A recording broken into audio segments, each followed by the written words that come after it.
Bonjour à tous pour un nouveau numéro de Labrac Sport Web. Aujourd'hui, on va débriefer l'actualité avec autour de la table Padro, notre cher consultant, et Pabliz, notre chroniqueur. L'actualité du jour, c'est le match entre Metz et le Paris Saint-Germain qui s'est passé hier sans Edinson Cavani, sans Mbappé et sans Neymar. Paris peut-il réussir à faire de bons résultats en Ligue des Champions aller sans son trio d'attaque? On en parlera et on en discutera ensemble. L'actualité, c'est aussi le tirage au sort des deux compétitions européennes, la Ligue des Champions et la Ligue Europa. Sur 5 équipes qualifiées pour ces poules, combien d'équipes françaises peuvent passer le premier tour? On se posera la question, et puis nos rubriques habituelles avec les petits sports, avec toute l'actualité des autres sports en 60 secondes chrono, et le Blizzard avec tous les autres résultats de la journée d'hier, avec des matchs en Ligue 2, en Espagne, en Allemagne ou encore en Italie. C'est la Braque Sport Web, restez bien avec nous.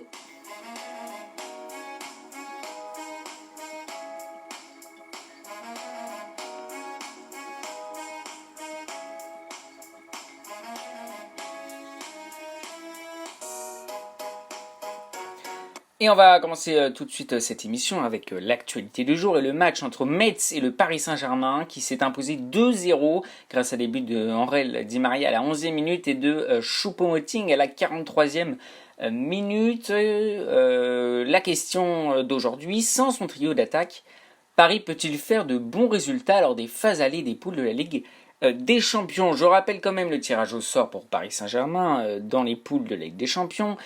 Le Real de Madrid, Galatasaray et Bruges. Voilà les 3 équipes que le Paris Saint-Germain affrontera pour les poules de la Ligue des Champions. Padro, c'est possible ou pas sans le trio d'attaque, au moins pour les 2 premiers matchs, ou au moins le premier qui s'effectuera au Parc des Princes contre le Real de Madrid? Oui, bonjour à tous, bonjour à toutes. Oui, tout est possible dans le football, mais je pense que ça va être très dur après avoir des bons résultats. Oui, c'est forcément possible, mais voilà, on sait que le Real de Madrid est en reconstruction, mais le Real est plutôt sur une bonne dynamique, même si voilà, ils ont fait match nul la semaine dernière en championnat, mais ils restent en bonne dynamique avec des joueurs retrouvés comme Gareth Bale ou Rames Rodriguez. Voilà, il y a Zinedine Zidane qui est revenu, donc ça va être très dur. Oui, ça va être très dur de les jouer, même si c'est au Parc des Princes. Le Paris Saint-Germain, les joueurs qui les font gagner, c'est avant tout les 3 attaquants, Neymar, Mbappé et Cavani. Et d'ailleurs, si je ne me trompe pas, c'est les 3 joueurs les plus chers de l'histoire du Paris Saint-Germain qui sont venus ici. Et oui, donc ils sont forcément importants. Donc les 3 seront absents contre le Real de Madrid.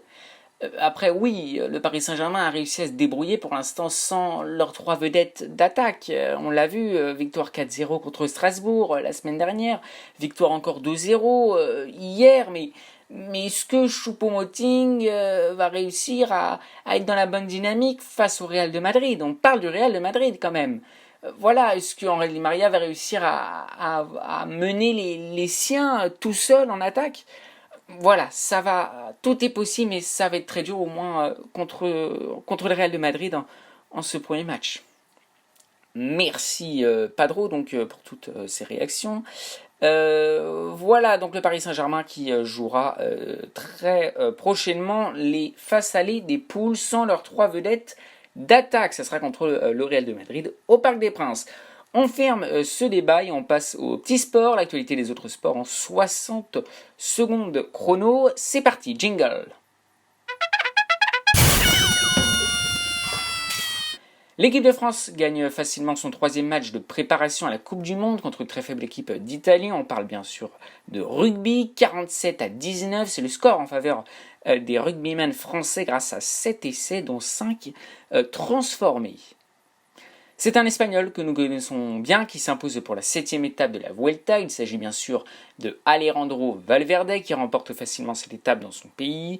Lopez reste en rouge et prend de l'avance face à Roglic et Nairo Quintana, ses adversaires directs.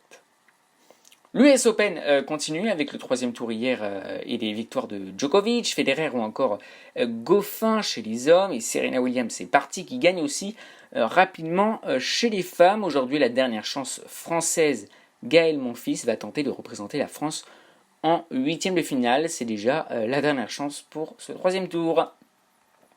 Voilà pour les petits sports. On va aller vers l'actualité du jour, vers ce qui fait notre émission, et ce sont les tirages au sort des deux compétitions européennes qui ont été faites cette semaine. En Ligue des Champions, c'était le jeudi, et la Ligue Europa le vendredi. Je rappelle tout d'abord les tirages au sort pour nos Français. Lyon a hérité du Zénith Saint-Pétersbourg, de Benfica et de Leipzig. Lille, en Ligue des Champions toujours, Chelsea, Valence et l'Ajax Amsterdam. Paris, on l'a dit tout à l'heure, en Ligue des Champions contre le Real de Madrid, Galatasaray et Bruges.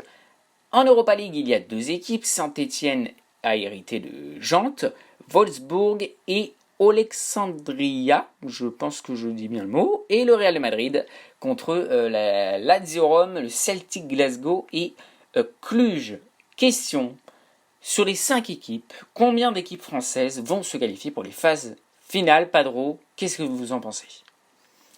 Oui, en tout cas, tout ce que je peux vous dire, c'est que je ne pense pas qu'il y aura de grands chelems cette année. Je ne pense pas, parce que dans ces 5 équipes, voilà, il y a vraiment des équipes qui déjà ne sont pas sûres de faire une bonne année en championnat. Ça va peut-être être dur déjà en Ligue 1. Je pense à Saint-Étienne, voilà. Je pense à Lille aussi, voilà. Donc ça va être dur déjà de combiner les deux entre championnat et Ligue des Champions. Ils ne sont pas habitués à le faire, Lille n'est pas habitué à le faire, Rennes n'est pas habitué à le faire non plus. Voilà, après il y a des joueurs de grande qualité et je pense qu'ils vont réussir à sortir de bons résultats, mais jusqu'à se qualifier pour les phases finales des compétitions européennes, ça va être dur. Lyon, je pense qu'ils peuvent, voilà, Lyon, je pense vraiment qu'ils vont réussir à se qualifier, vraiment. Le Paris Saint-Germain aussi, on a eu un petit peu peur, voilà, avec ces trois devants qui sont blessés et suspendus. Mais je pense que le Real va peut-être être plus fort qu'eux, mais que Paris va garder son niveau de jeu habituel et passer. Voilà, après, Lille, ça va être très compliqué, un groupe très compliqué. Chelsea, Valence, Ajax Amsterdam, c'est 3 équipes qui sont habituées à aller plutôt loin dans les compétitions européennes, donc ça va être très dur pour Lille, qui se place vraiment dans la plus petite équipe du groupe. Donc Lille, je ne pense pas, voilà, ça va être très très dur. Saint-Étienne, il y a Wolfsburg. Sinon, 2 équipes un peu moins fortes, oui, donc Saint-Étienne, oui, et Rennes. Rennes, on ne sait jamais, avec eux, ils peuvent faire de très bons matchs, même si la Lazio Rome, le Celtic Glasgow, voilà, c'est des noms qui reviennent souvent dans les poules de la Ligue des Champions, donc ça va plutôt être très dur. Si je devais dire un pronostic, je pense que parmi ces 5 équipes, 3 vont passer. Voilà. Merci Padro. On passe maintenant au Blizzard avec tous les autres résultats de la soirée d'hier. Jingle.